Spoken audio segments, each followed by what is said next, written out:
আজ থেকে ২০০ বছর আগে বাংলা ঠিক কেমন ছিল?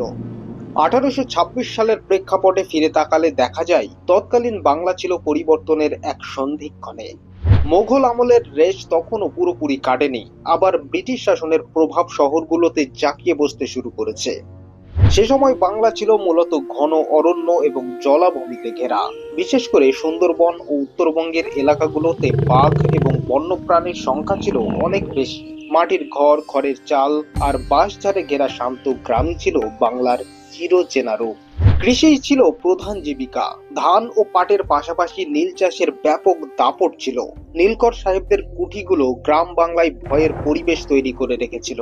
চিরস্থায়ী বন্দোবস্তের ফলে জমিদারদের দাপট এবং কৃষকদের দুর্দশা চরমে ছিল। নীলকরদের অত্যাচারের শুরু হয়েছিল, যা গ্রামীণ অর্থনীতিকে ভঙ্গুর করে দিয়েছিল। ১৮২৬ সালে কলকাতা ছিল ব্রিটিশ ভারতের উদীয়মান রাজধানী। রাস্তায় আজকের মতো গাড়ি বা বাস ছিল না। অভিজাতরা পালকি বা ঘোড়ার গাড়িতে যাতায়াত করতেন। গঙ্গায় তখন সারিবদ্ধ পাল তোলা নৌকা আর বড় বড় জাহাজ দেখা যেত। লাল দিঘি এলাকাকে কেন্দ্র করে রাজকীয় সব ভবন তৈরি হচ্ছিল, যার জন্য কলকাতাকে প্রাসাদ নগরী বলা হতো। তবে উত্তর কলকাতা ছিল ঘিঞ্জি এবং মাটির ঘর ও খড়ের চালে ভরা।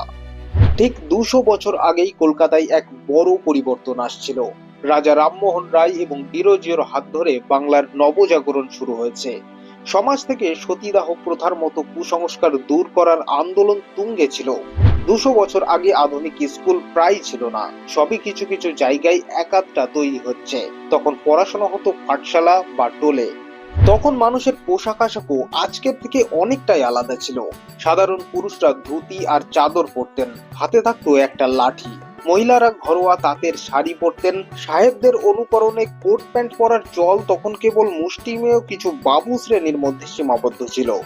২০০ বছর আগে বাংলায় পণ্যমূল্য আজকের তুলনায় অত্যন্ত সস্তা ছিল, যা টাকার উচ্চ ক্রয় ক্ষমতা নির্দেশ করে। তখন রূপোর মুদ্রা বা সিক্কা প্রচলিত ছিল। সাধারণ মানুষের আয়ের তুলনায় চাল, ডাল ও নিত্য প্রয়োজনীয় জিনিসের দাম ছিল খুবই কম। ঐতিহাসিক তথ্যের উপর ভিত্তি করে আনুমানিক মূল্য তালিকা। চাল অত্যন্ত সস্তা ছিল। খুব ভালো মানের চাল হয়তো ১-২ টাকায় কয়েক মণ পাওয়া যেত। ঘি কয়েক আনা বা ১ টাকায় কয়েক কেজি ভালো ঘি কেনা যেত। দুধ ১-২ পয়সায় কয়েক লিটার দুধ পাওয়া যেত। চিনি তখন চিনি বেশ মূল্যবান ছিল, তবুও আজকের তুলনায় অনেক কম দামে পাওয়া যেত। তবে মানুষের হাতে নগদ টাকা ছিল খুব কম।